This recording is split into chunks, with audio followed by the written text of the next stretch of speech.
želim da s ovog mesta, pred kraj ovog obraćanja, jedan apel vam uputim svima ovdje.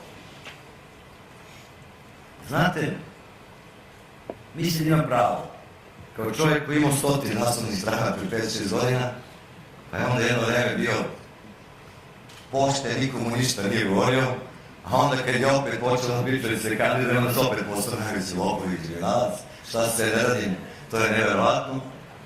I mislim da kao čovjek koji svaki dan ima te neke naslovne strane, evo da se malo nasmete, vidio sam juče podatak da jedan tabloid je imao 362 neistine i laži na naslovnoj strani u toku jedne godine. A izašao je 310 puta otprilike, znači više od jedne po naslovnoj strani, sigurno sam u pola bio ja, tako da to nije sporno. I nijem pravo, čini mi se da uputim jedan apel svima vama. Ja znam da jedna strašna mržnja postoji u Beogradu, da jedna ogromna mržnja prema nama koji drugi misle. Jedna agresija koja je strašna. Da to ugrožava normalne živote, da ugrožava bezbednost nekih ljudi, da ugrožava sve nas. To se vidi na svakom koraku, na ulici, deca u školi. 44% po zvaničnim podacima dece izloženo vršnjačkom nasilju. Mi nudimo mere kako to da sprečimo, školskog policajca do toga da ih učimo toleranciji, da budu drugačiji, da budu bolji od nas.